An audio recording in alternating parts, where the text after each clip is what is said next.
Hola a todos, ¿cómo están? Bienvenidos a su podcast favorito, Entre Docs, tu dosis semanal de medicina. Yo soy César Torres y el día de hoy me encuentro con una muy buena amiga, la doctora Iris Romero Bello. Ella es pediatra con una subespecialidad en neurología pediátrica, la cual realizó en el Hospital Infantil de México. Actualmente es médico interconsultante del CRIT del Estado de México. Bienvenida, Iris, ¿cómo andas? Muchas gracias, muy bien. Aquí ya, llegando con el amigo. Ok, sí, y bueno, haciendo un pequeño paréntesis, Iris, la conozco o nos conocemos desde la universidad. Sí. Estamos en Veracruz, digo, qué buenos tiempos aquellos. Y digo, qué gusto verte nuevamente después de pues ya varios años. También esta pandemia no ha ayudado demasiado, pero es un gusto tenerte aquí, es un gusto tener la oportunidad de platicar de algo tan importante como es el trastorno del espectro autista. Ahora, el 2 de abril fue justamente el Día Mundial de la Concienciación de este tipo de trastorno. Entonces, de ahí la importancia de tener la oportunidad de hablar de este tipo de padecimiento. ¿Y por qué? Porque según datos de la Organización Mundial de la Salud, aproximadamente uno de cada 160 niños presenta este tipo de trastorno de espectro autista. Y pues es un número bastante importante, por lo cual me gustaría que platicáramos acerca de esto, Iris, y, y por lo cual me gustaría que nos dijeras qué es el trastorno de espectro autista. Ok, bueno, pues el trastorno del espectro autista actualmente pues ha ido modificando un poquito el nombre. Quisiera como hacer un hincapié un poquito en esa palabra tabú que es trastorno. O sea, en inglés es un disorder, o sea, no es la traducción literal como luego nos pasa en las películas con las traducciones de los títulos, ¿no? Es una alteración en el desarrollo de un niño y pues se ven afectadas diferentes áreas de este desarrollo, ¿no? Las áreas que se afectan principalmente pues es el área del lenguaje, de la socialización, y junto con ello pues hay alteraciones o formas repetitivas de hacer las cosas y rutinas, ¿no? Para realizar estas habilidades. Entonces todo esto se engloba en conclusión, ¿qué podría ser? Pues es una forma diferente en que un niño se puede desarrollar en estas áreas, y pues por eso es que es la importancia de detectarlo pronto. Tengo entendido que justamente hubo un cambio Sí. en la terminología y que actualmente engloba, pues bueno, otro tipo de trastornos. Exacto. Y me gustaría que nos explicaras un poquito acerca de eso.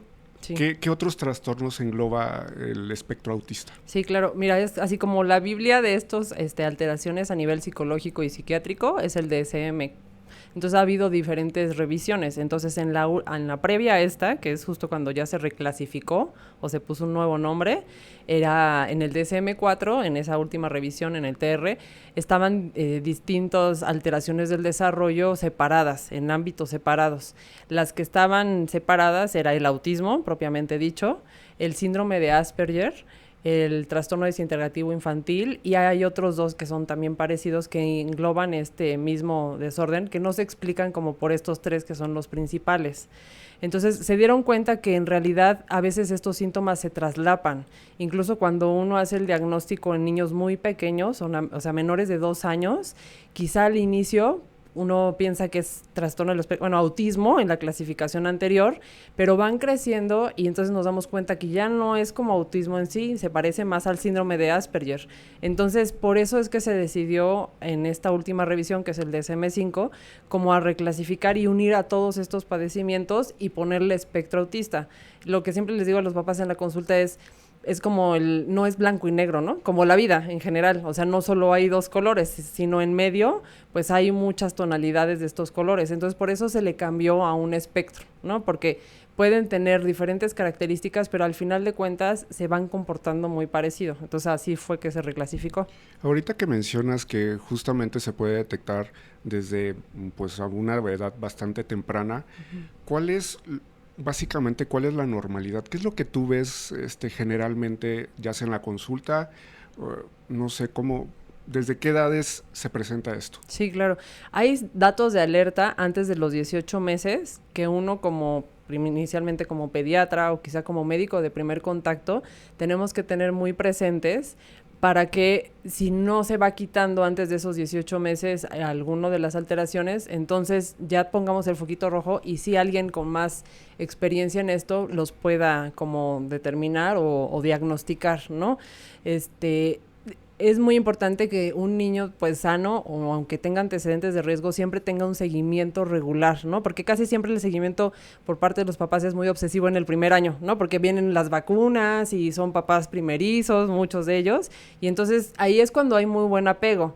Pero si nos damos cuenta, hasta el primer año, pues es cuando empiezan a decir las primeras palabras, pero de ahí luego se pierde como un poco el seguimiento y ya luego van pues cada que se enferma o cada 6 meses o luego ya no van y entonces ahí es cuando perdemos un poquito estos niños y ya llegan hasta que alguien más fuera del núcleo familiar se da cuenta.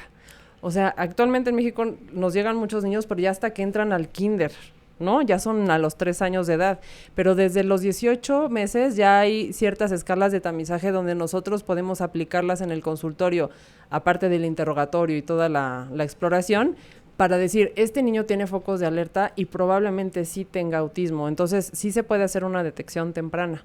Ok, ¿y cuáles serían pues los factores de riesgo más frecuentes en los cuales pues bueno un padre puede decir no sé si mi papá o si algún familiar lo tiene, pues bueno, tener pues como la sospecha de que tu hijo pudiera tenerlo? Claro, ahí es una discusión bien grande porque en el autismo no hay como el trastorno del espectro autista, propiamente dicho, no hay como un detonador como en la diabetes, ¿no? Que ya sabemos que en dónde hay la alteración a nivel del páncreas y todo eso, ¿no?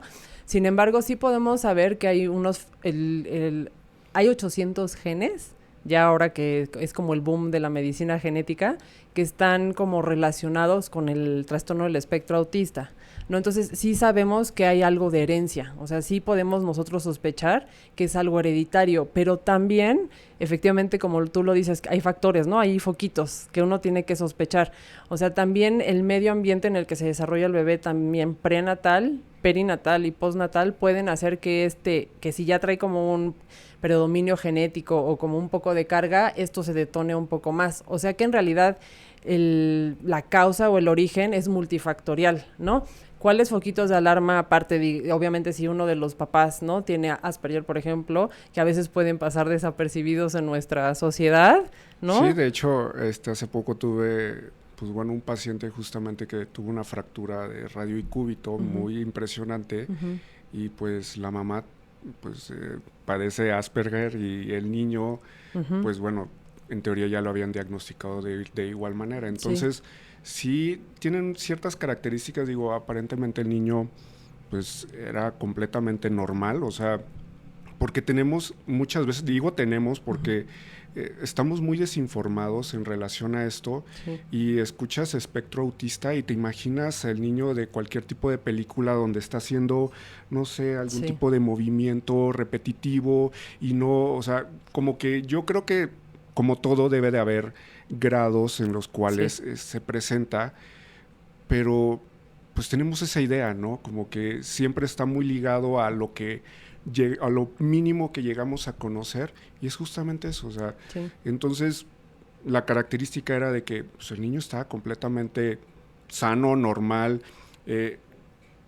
comunicaba adecuadamente, pero sí tenía un pequeño detalle de que pues era como que muy sensible a que lo tocaras o no sé, justamente a canalizarlo fue un tema y pues bueno, o sea, son detalles muy, muy, muy pequeñitos, muy sutiles que sí requieren de una evaluación pues, como un experto como eres tú. Sí, sí, y efectivamente, como dices tú, o sea, como es un espectro, hay niños que sí de plano tienen déficit total del lenguaje, ¿no? O sea, que no hablan, no se comunican, o sea, no intentan incluso compensarlo con alguna otra cosa, pero hay niños que sí hablan, pero que el lenguaje, cuando ya los exploras, el lenguaje es como repetitivo o siempre quieren volver como al tema que a él le interesa o te quieren llevar de la mano a lo que ellos quieren, ¿no?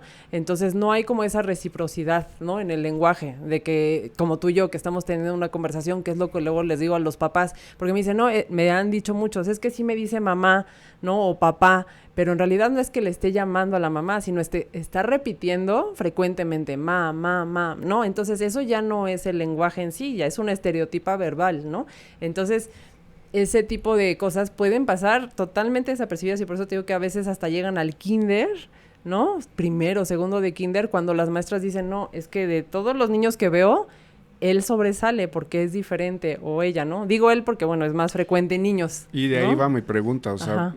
¿qué tan frecuente es? O sea, ¿qué tan frecuente es? Y pues bueno, mencionas ahorita que le Sí. da más a los niños. ¿Hay algún tipo de causa para esto? Ok, hay dos cosas. De frecuencia, en las últimas revisiones de la CDC, incluso las cifras ya son es más frecuente, como uno pues, en 76 pacientes. O sea, básicamente se podría decir que es un trastorno que está muy subdiagnosticado. Sí, está subdiagnosticado. Y es por eso que es importante que la gente esté, y este mes es importante para que se concientice de que hay ¿no? datos de alerta y que pueden acudir sin tener ese temor de que es como un diagnóstico fatídico. Y de la frecuencia es 4 en 1, o sea, que por cada niña con trastorno del espectro autista, 4 niños tienen, o sea, sí es bastante frecuencia, o sea, es más frecuente en niños que en niñas. Hay diferentes teorías y creen que algo tiene que ver el desarrollo hormonal. O sea, todavía no se ha llegado como al meollo del asunto, ¿no? De decir, es el cromosoma Y el culpable, pero sí hay varias teorías hormonales donde dicen que seguramente por la exposición a las hormonas masculinas o femeninas hay más riesgo. Sin embargo, por ejemplo, en esas cifras de los niños, antes se creía que todos o la mayoría de los niños tenían déficit cognitivo. Me refiero a que tenían retraso también en otros tipos de habilidades o en el aprendizaje. Sin embargo, ahorita se ha dado cuenta que ya no es tan frecuente, o sea, solamente como un 40% de todos los niños que tienen, y antes creían que tenían como el 70 o el 80. Pero de ese 40%, o sea, hablando de cifras, es más común que haya déficit cognitivo en niñas que en niños. Ok, o sea... Eso es muy variable la presentación. Y está muy interesante. Ahorita que mencionabas que justamente hay ciertos como síntomas, signos que presentan los niños, bueno, pueden ser niños o pueden ser ya jóvenes, porque, digo, la idealidad es que se detecte a una edad temprana para poder hacer pues, cierto grado de intervención, ¿no? Exacto. Una intervención temprana, pero ¿qué sucede? O sea, ¿cómo lo pueden detectar en niños? O sea, normalmente, ¿qué es lo más común? Y también, de igual manera, en un paciente pues bueno, ya que va a la primaria o incluso la secundaria, claro. ¿Qué es lo que puede un padre detectar para decir, ok, esto está fuera de control y necesito llevarlo a una consulta, ya sea con un pediatra o con un neurólogo pediatra? Ok, mira, hay dos focos que se utilizan ahora en la última revisión, en el DSM-5, dos áreas donde se evalúa y ahí se engloba todo, ¿no? Entonces, el área que está siempre afectada es el área del lenguaje, ¿no? O sea, siempre hay afección, ya sea retraso o de plano que no exista esta comunicación, ¿no? Ahorita te desmenuzo un poquito más el área del lenguaje.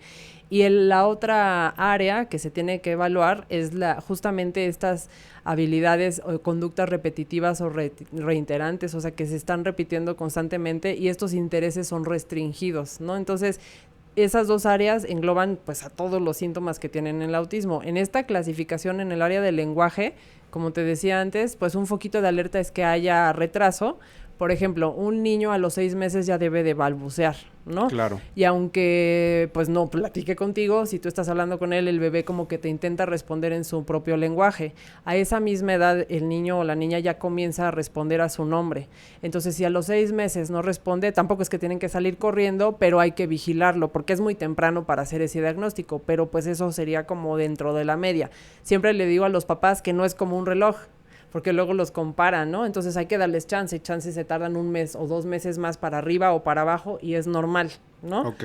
Ya de ahí al año, esta mecánica es muy fácil, al año una palabra, ¿no? O sea, empiezan a decir un mamá, papá, agua, lo que sea, pero dicen ya una palabra.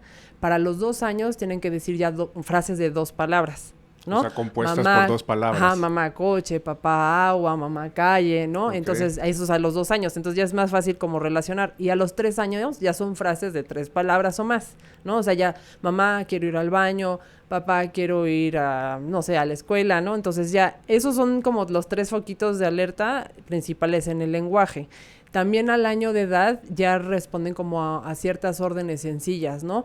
Por ejemplo, cuando los vistes o los desvistes, a ver, dame tu mano, mete el pie, ¿no? Para que los ayudes a vestir. O sea, ya hay esa como interacción. Y junto con eso, si lo pones con los pares, que pues en el área de comunicación entra lo social, que pues está afectado en los niños con espectro autista, generalmente pues obviamente un niño al año de edad no se va a poner a compartir los juguetes, pero sí le dan curiosidad los demás niños, ¿no? O sea, lo llevas al parque o ve al primo, digo, ya sé que ahorita en contingencia la tenemos ruda. Todos la tenemos ruda. Ajá, claro. exacto, pero bueno, eso sería lo habitual, ¿no? Entonces, que ya tengan ese interés social. Y también hay un área como importante dentro del lenguaje o comunicación, que es compartir. Siempre le digo a los papás, es una pregunta como muy sencilla, que a veces no suena tan lógica, pero es así de, el niño está interesado en compartirle a lo que el niño le interesa, porque los niños con espectro autista luego están ensimismados como en sus cosas, ¿no? O sea, él puede pasar horas jugando con sus juguetes, pero no hay esa como interés de mostrarle a la mamá, acaba de hacer algo nuevo y jalan a la mamá o al papá de que ya lograron algo nuevo, ¿no? Okay. Entonces, ese también es otro dato de alarma temprano, ¿no? Que no quiera, o sea, el niño no esté interesado como en esa ir pues y venir de la información. Exacto. Que básicamente se da mucho, pues principalmente, bueno, o actualmente con el padre o con la mamá, Sí. el papá o el hermano. Sí, Pero entonces eso es bien importante sí puntualizarlo, sí. porque pues muchas veces ahorita ya los niños por situaciones de la escuela o lo que sea, pues los vas y los dejas y pueden pasar horas y dices, ay, pues no me molesta o no me dice nada, qué padre, ¿no? Ay, una Sí. bendición. Y cuando te das cuenta, pues eso No es lo habitual. no es lo habitual ni lo correcto. No. Ahora tengo una pequeña duda porque actualmente se está tratando de hacer como que mucho énfasis en las escuelas, principalmente tanto en el kinder como en la primaria, este tema de la hiperactividad.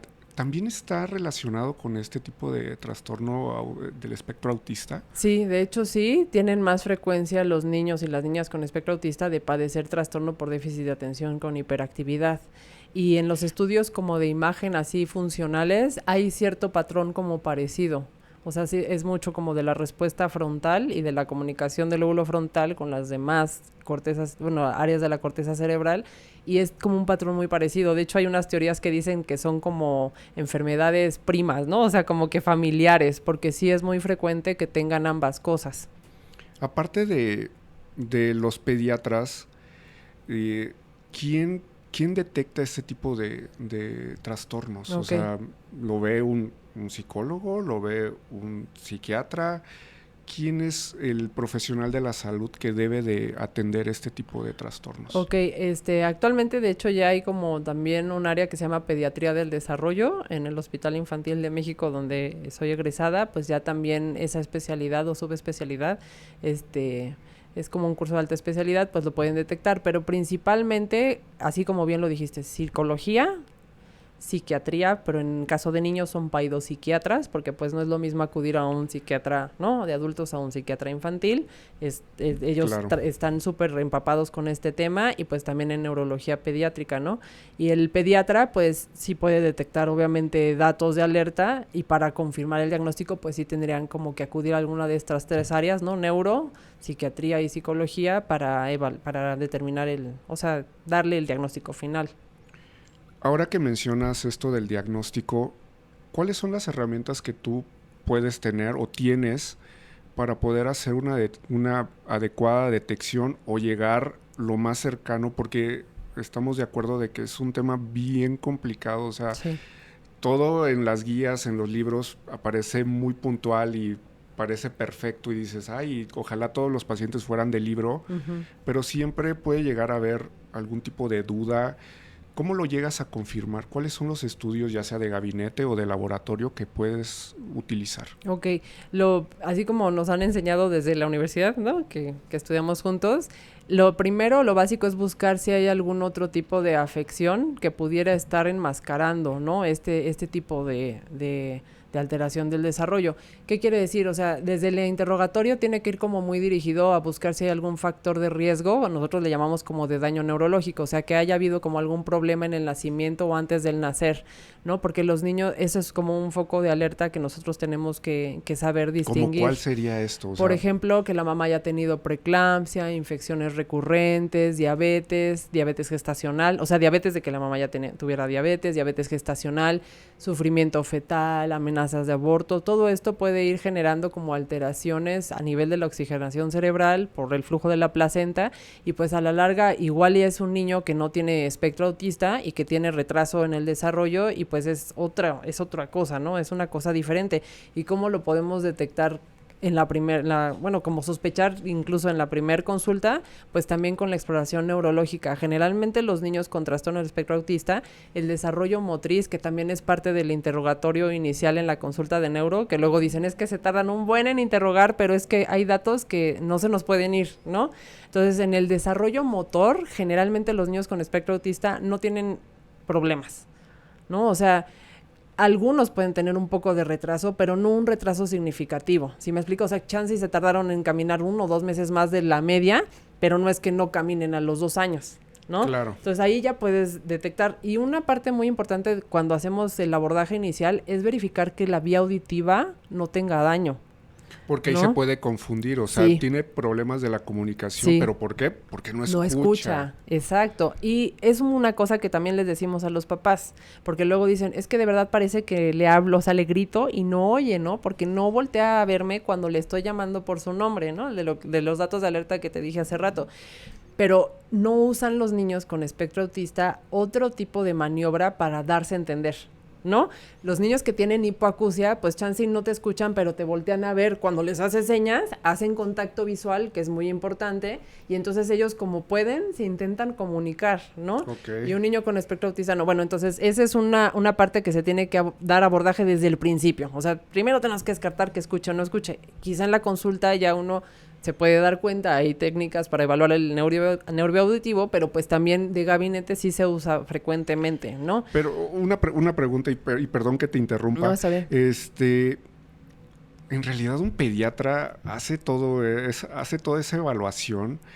Muchas veces es así como que una situación más trivial, como que, ¿y cómo lo ha visto?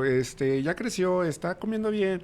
O sea, puede llegar a ser un poco superficial en algunos casos, pero ¿cuál es en realidad como que la evaluación básica Uh-huh. que le tienen que hacer a tu bebé Uh-huh. o a tu niño, a tu hijo sí, de sí. 1 año, 2 años, para que, o sea, tengas como que esa sensación de que está bien tratado, ¿no? Ok, sí, claro. Yo creo que lo básico como pediatra es que uno interrogue de forma correcta el desarrollo psicomotriz. Eso sí lo tienes que saber tú como formación de pediatra, ¿no? Y debes de saber a qué edad debe de hablar, a qué edad debe de caminar, ¿no?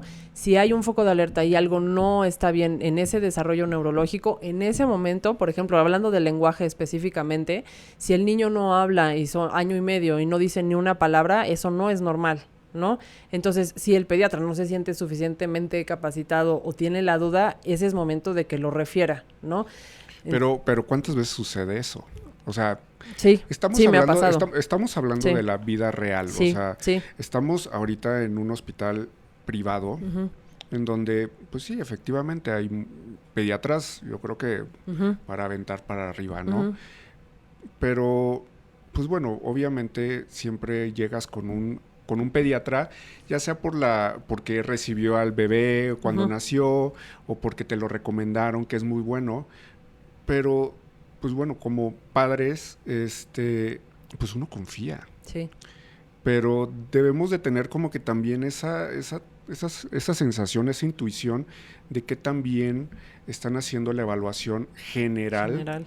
Digo, yo sé que hay ciertas situaciones en donde pues el niño está corriendo, está como loco y pues no puedes así como que sentarte y casi analizarlo paso a paso porque pues bueno, a lo mejor no te da la vida en la consulta, a lo mejor, pues bueno, tú porque ya tienes la experiencia y porque ya tienes el enfoque muy, muy importante en esto, pues sí te tomas el tiempo y eres muy minuciosa, pero no todos son así, o sea, hay que tomar en cuenta esto y qué bueno que lo platicas de esa manera tan puntual, de esa manera tan clara, para que los padres, que ojalá nos estén escuchando, pues bueno, tengan esa noción de, ok, siento que como que siempre las consultas es lo mismo, está nada más lo pesa, lo mide, le dice 2, 3 cosas y va para afuera, o sea, el que sigue, next. Sí. Entonces, yo creo que de ahí parte mucho la posibilidad de tomar siempre una segunda opinión, o sea,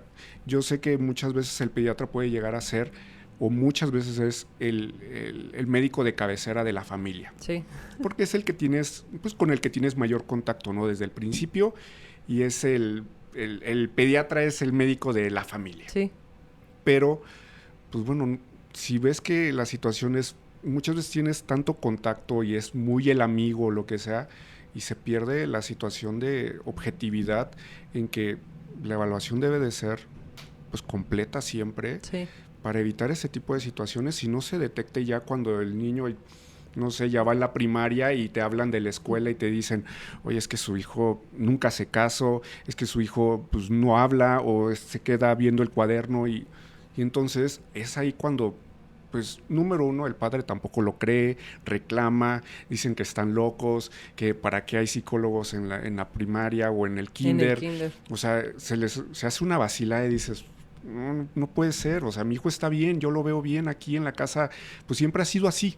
Sí. Pero bueno, esa es la importancia de tener una buena evaluación en general. Sí, y ese era mi punto, perdón que te haya interrumpido tan feo. No, está bien, porque muchos de nuestros pacientes luego llegan, ya han pasado por varios lugares y nadie les dice nada, ¿no? Entonces, ¿sabes qué es algo bien importante? Saber escuchar la preocupación de los papás. O sea, uno como papá también, ¿no? O sea, no está bien compararlos y siempre les digo que no los comparen incluso entre hijos. Pero si uno tiene como más o menos una idea y sienten como papá esa duda de ¿será normal? Es mejor externarla a quedarse callados y no decir nada, ¿no? Y yo creo que debe de ser un poquito más sencillo cuando ya tienes 2 o más hijos. Ajá, los papás primerizos. O sea, tienes al primero y a lo mejor, como dices, efectivamente estás encima de él, pero llega el segundo y a lo mejor pues ya no le pones la misma atención y dices, no pasa nada, está normal.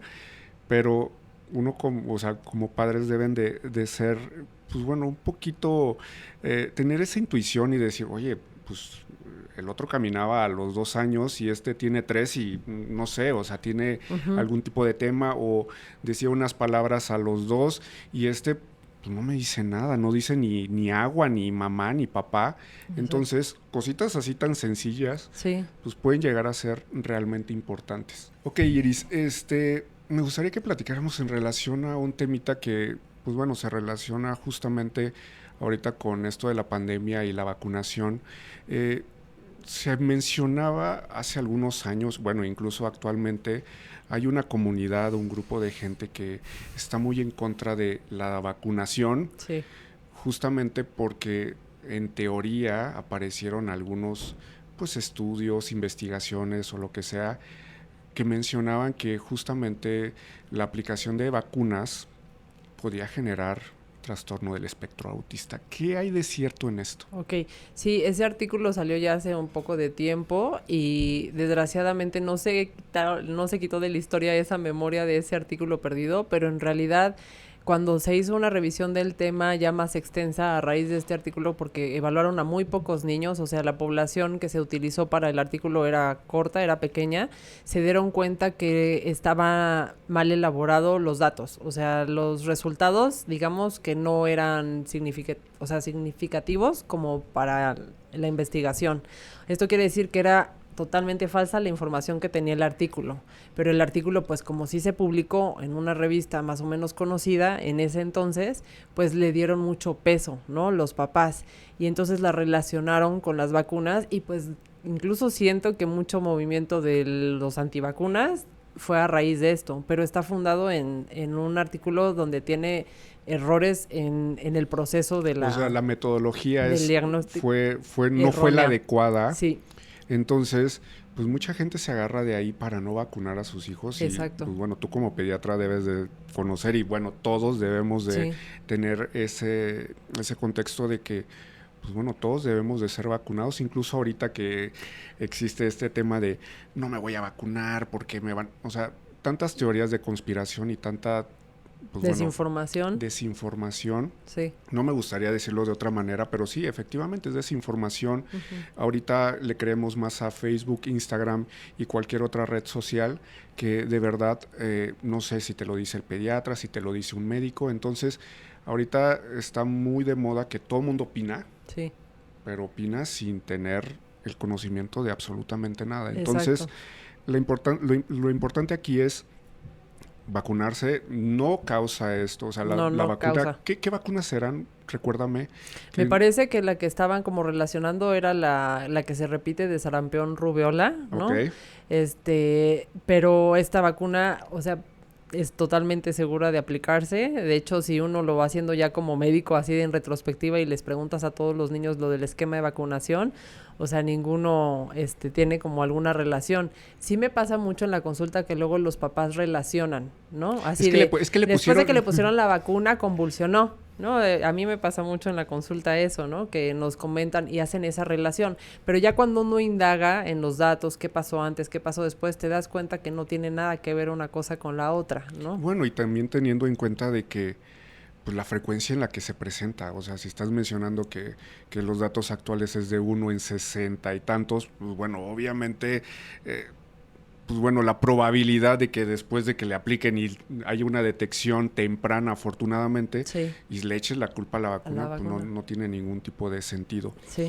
Ahora que mencionas la situación del diagnóstico, ¿existe una diferencia si lo detectas, obviamente, a una edad muy temprana, por ejemplo, no sé, al año y medio, a los 2 años, si el niño tiene 6, 7 años?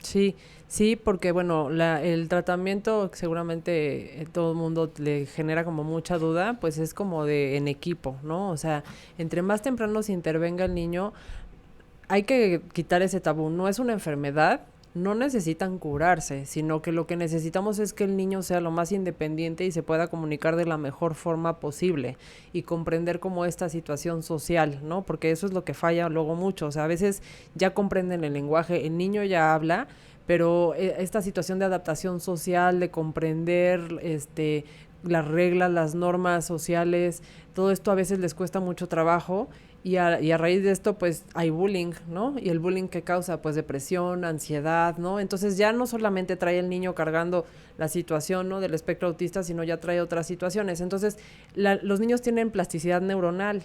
Entonces, entre más rápido se intervenga, estas vías como que están un poquito diferentes que los demás niños, pues, deben de tener mejoría y pueden aprender mucho más rápido. ¿Y qué es la plasticidad neuronal?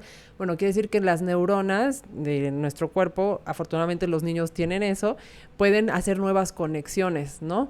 Entonces pueden como que reordenarse, reaprender ciertas cosas que quizá él tenía la predisposición a no hacerlas. Entonces, entre más temprano se aborde un niño con espectro autista, mejor va a ser el pronóstico. Me acuerdo muy bien cuando tomaba clases, ¿no?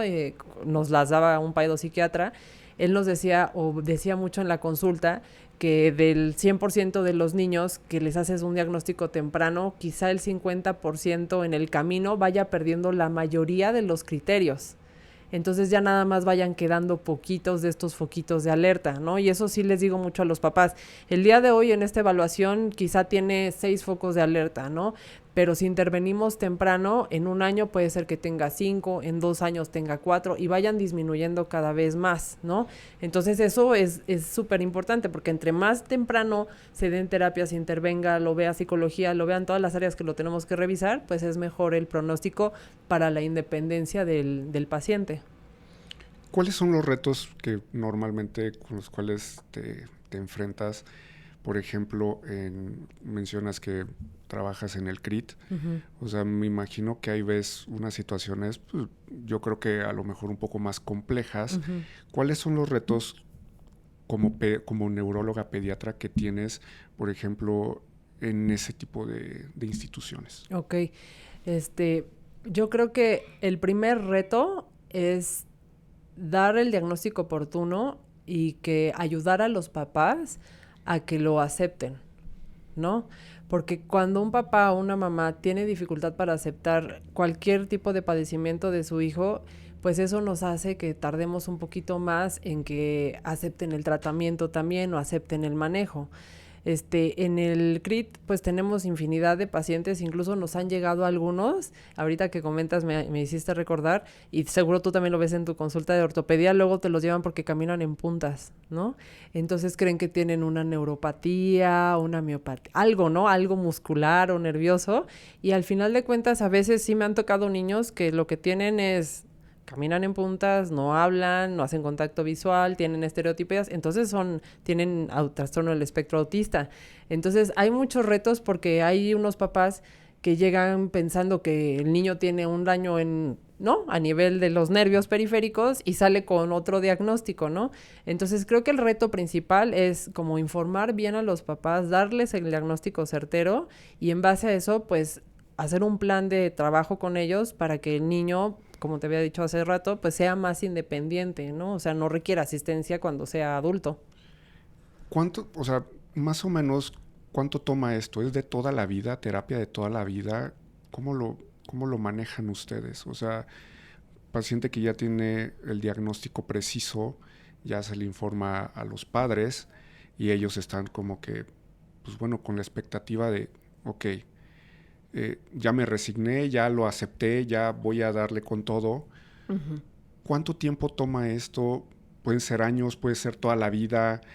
¿Cómo funciona? Ok, pues si lo vemos desde ese punto de vista, probablemente a lo largo de su vida entera necesiten cierto tipo de apoyo en algunas áreas que sean las áreas como de oportunidad del paciente. No todos los pacientes, como el nombre lo dice, tienen como la misma afección o la misma severidad. Hace ratito preguntaste o más bien comentaste que pues hay diferentes tipos de grados, ¿no? Entonces es muy diferente un paciente con autismo grado 1 que autismo grado 3, que es el que requiere como mucho más apoyo o más apoyo para poder ser independiente, ¿no? Entonces probablemente los pacientes que tienen espectro autista grado 1, que es el más leve, pues entonces el ciclo de terapia o el tiempo que van a requerir como muchos apoyos multidisciplinarios es más corto, ¿no? O sea, pero lo más probable es que la mayoría de ellos sí requieran atención a lo largo de su vida, por también, como comentábamos hace ratito, o sea, inicialmente los niños socialmente quizá no tienen esa noción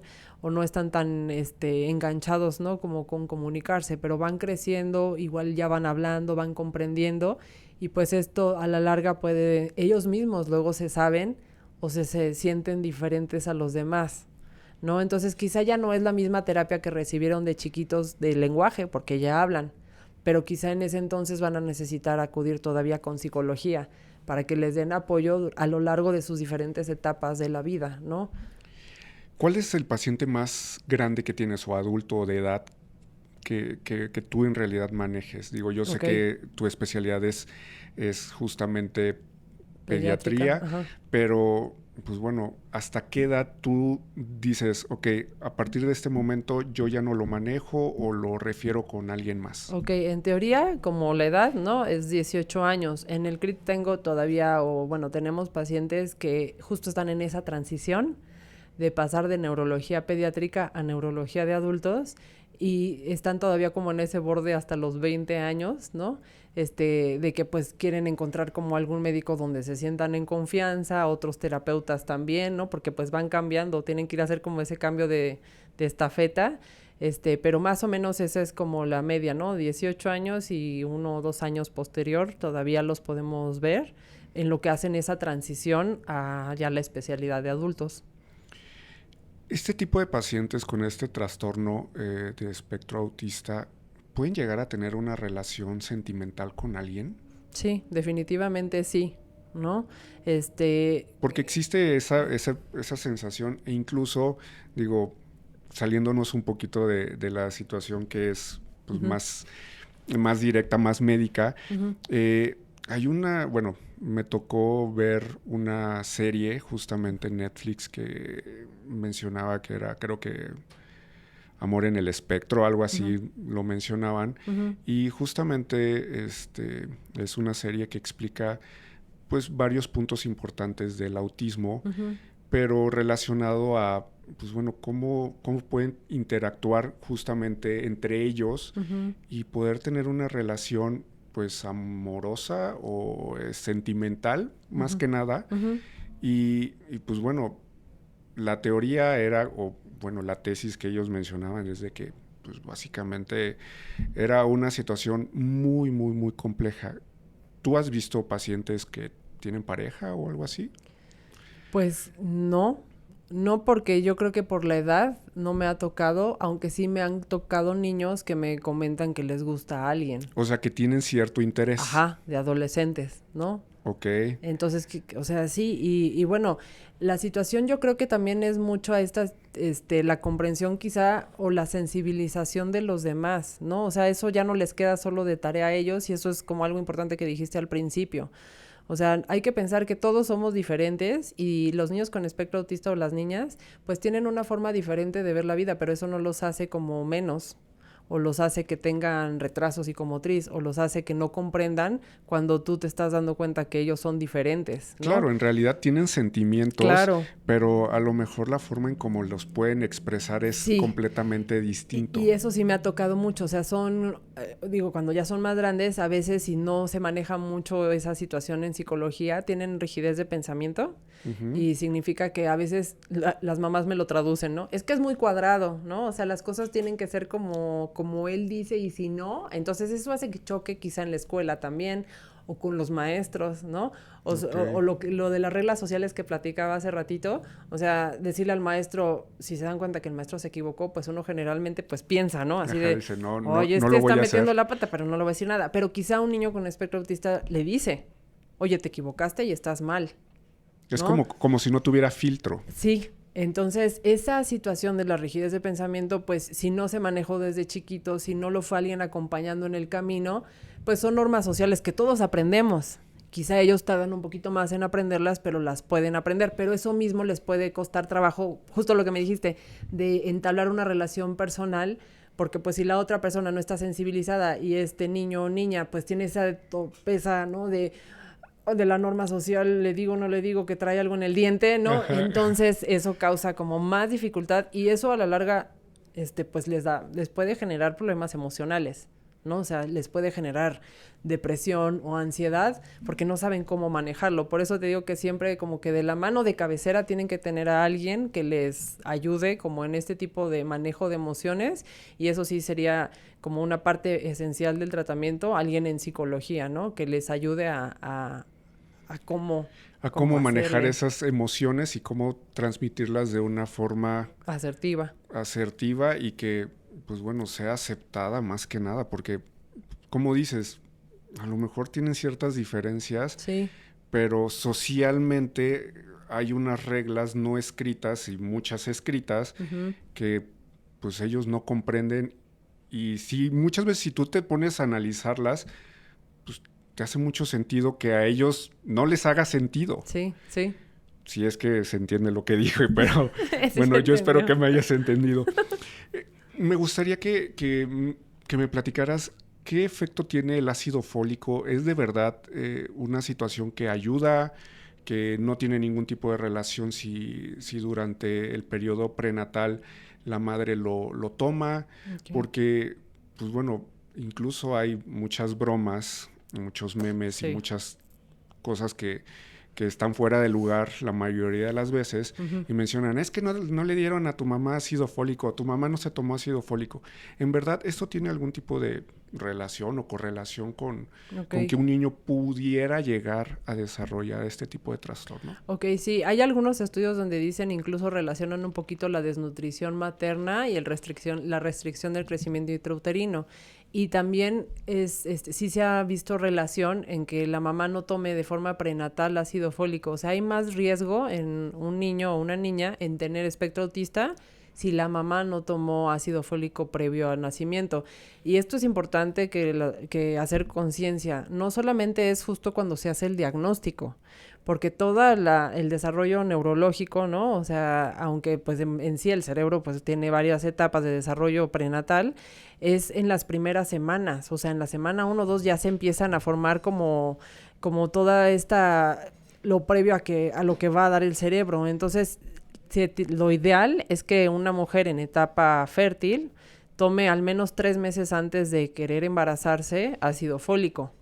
Muchas mamás llegan y hasta que se les hace la detección, que ya es la 4ª semana, cuando ya se hizo como el primer empuje al desarrollo neurológico, que empiezan a tomar ácido fólico. Entonces, la recomendación en general, en el área médica más neurológica y bueno, en el servicio de genética y en el CRIT no me dejarán engañar, es tomar ácido fólico si estás en una edad reproductiva de forma permanente, ¿no? Porque si no tienes ningún método de planificación definitivo... O sea, no sabes cuándo se puede cuándo se pueden embarazar. Exacto. Y entonces es mejor pues estarlo tomando. Digo, no pasa nada si lo tomas de forma continua, o sea, no te hace ningún daño. Exacto, exactamente. ¿Existe algún tipo de alteración justamente cerebral en estos niños? O sea, que se pueda detectar a través de algún tipo de estudio. Ok, mira, lo que pasa es que hay algunos padecimientos metabólicos y genéticos que tienen más frecuencia en tener espectro autista. Entonces, no es que a todos los niños se les tenga que mandar una resonancia magnética, por ejemplo, para descartar que tengan alguna lesión a nivel encefálica, pero sí hay que, dentro del interrogatorio y la exploración física, buscar algún dato que nos hable de que hay algún otro daño a nivel central, o sea, a nivel del cerebro, ¿no?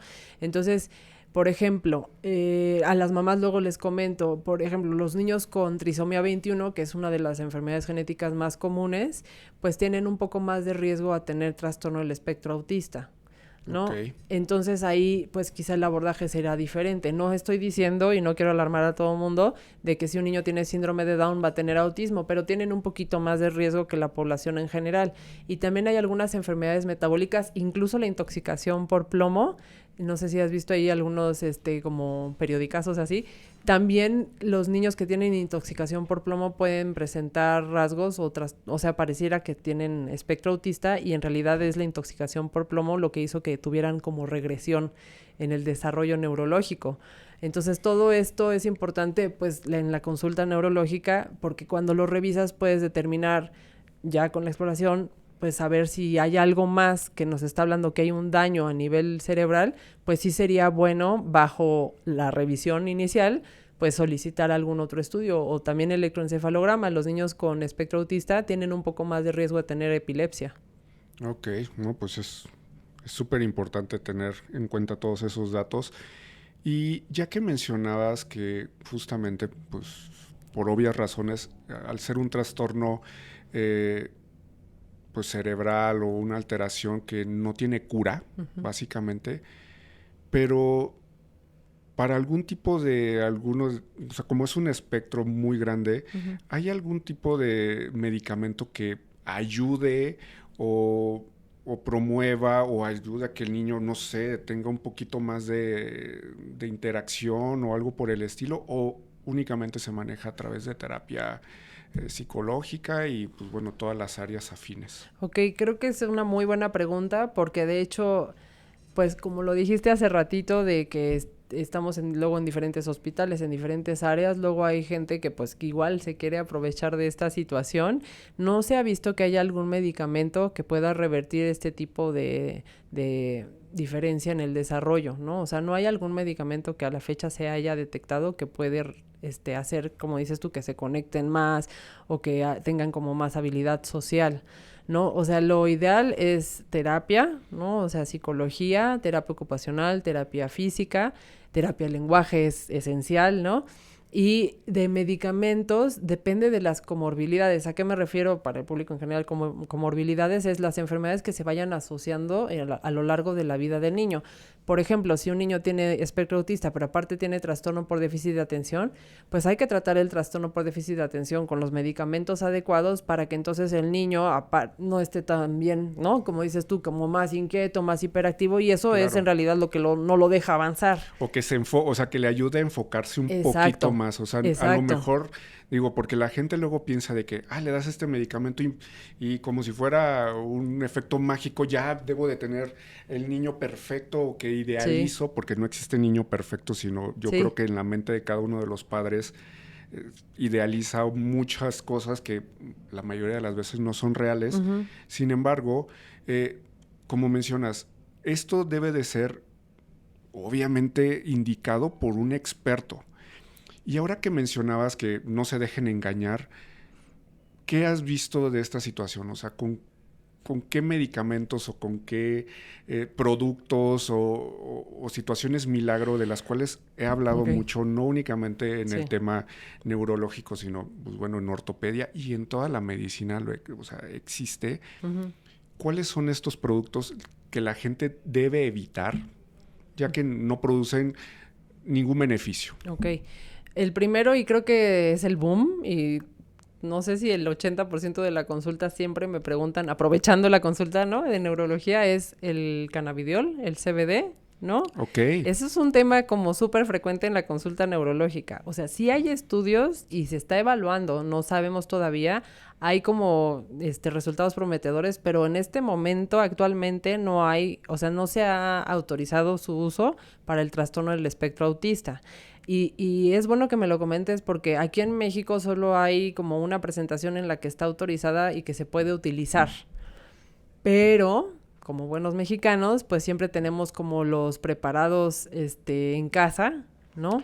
Por supuesto, y digo, en ortopedia existen muchos, y desde ungüentos o cosas así. Exacto. Entonces, obviamente me imagino que este desarrollo debe de estar dado principalmente en Estados Unidos, que como que son los que pues liberaron toda esta situación para el tratamiento médico. Sí.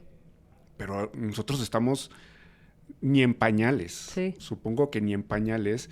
Y tratamos de copiar las cosas que se hacen en Estados Unidos. Sí. Y muchas veces, pues, esa modificación, esos pequeñas modificaciones me imagino que en dosis, en presentación, en, pues, el transporte que tiene. Exacto. Pues puede haber fallas. La extracción, ¿no? O sea, lo que siempre le digo a las mamás, el preparado que me trae, porque sí me han llevado frascos, ¿no?, de preparación, o sea, no viene con la etiqueta, no viene cuántos miligramos tiene de cannabidiol, cuántos debe de tener de THC, ¿no? Porque sí debe de haber un balance entre los dos. Entonces, estos preparados, sí he tenido pacientes que tienen falla hepática secundaria a estos preparados como caseros. Entonces, siempre les digo a los papás, o sea, uno, hay que saber para qué enfermedades está indicado en la actualidad a los niños y para qué enfermedades no. Si no está todavía autorizado porque en los estudios que hay hasta actualmente no hay resultados contundentes, entonces no se les puede dar. Tienen mucha idea de que como es natural, no hace daño porque viene de una planta, ¿no? Pero no, sí tiene metabolismo hepático y puede generar falla hepática irreversible, ¿no? O sea, estamos hablando de que puede generar, o sea, puede producir la muerte. O sea, digo, para que lo entiendan y para que sea bastante claro, no es así como de que, bueno, es una falla hepática, se puede revertir y no pasa absolutamente, no. O sea, se puede morir. ¿Y qué dicen los papás? Es que son 2 gotas. Pero el papá ni yo sabemos cuánto tiene de miligramos, microgramos en gotas esa gota, ¿no? Sí, o sea, entonces, básicamente aquí la recomendación sería, Iris, yo creo, y ahorita me corrige si estoy mal, no se tomen, no se apliquen cualquier tipo de ungüento, gotas, que tengan que tengan este producto, y mucho menos si no tiene una etiqueta que mencione, o sea, las cantidades. Exacto. Y el proceso que lleva, o sea, porque pues debes de saber de dónde viene, quién lo produce, porque si algo sucede, pues tienes que tener a alguien a quien reclamarle. Sí. Es como un medicamento que si te hizo daño, si te causó alguna reacción, pues bueno, te comunicas al laboratorio y bueno, harán dependiendo del laboratorio que sea, obviamente, harán su investigación de qué Exacto. efecto secundario fue, si es algo que ya se había detectado o es una situación completamente nueva que requieran, pues bueno, hacer un estudio más preciso y de esa manera, pues saber exactamente si eso fue lo que lo causó. Exactamente, sí. Pero entonces es súper importante tener en cuenta esto. No lo tomen a la ligera y sí, ahorita que me saltó inmediatamente el paciente que vi, se le pusieron un par de clavos, radio y cúbito, y pues tenía molestias, tenía lo normal de molestias y pues el niño es muy sensible. Era lo que te iba a decir, y quizá no lo normal para nosotros, pero para él era más. Y curiosamente, pues sí, efectivamente le dices, no, pues dele ibuprofeno, paracetamol, algo así. Ah, no, ya está más tranquilo. Ok, ¿qué pasó? ¿Que le funcionó el paracetamol? No. El papá le había dado justamente unas gotas y pues obviamente mejoró y pues ya no se está quejando, ¿no? Sí, sí. Pero es como una vía rápida de decir, ok, me quito el problema rapidito. Exacto. Pero no muchas veces es la situación ideal. Sí. Entonces, ojo y hay que tener muy en cuenta ese tipo de situaciones. Ok, Iris, ¿algo más que quieras comentar?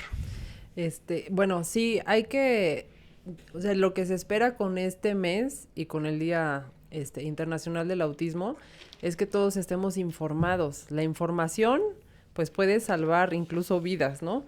Entonces, hay que estar, un poquito más interesados en el tema y quitarlo de nuestra mente como un tabú de no quiero llevar a mi hijo, por ejemplo, al paidopsiquiatra porque no está loco. No estamos nunca diciendo que estén locos nuestros pacientes con espectro autista o con otra afección psiquiátrica, ¿no?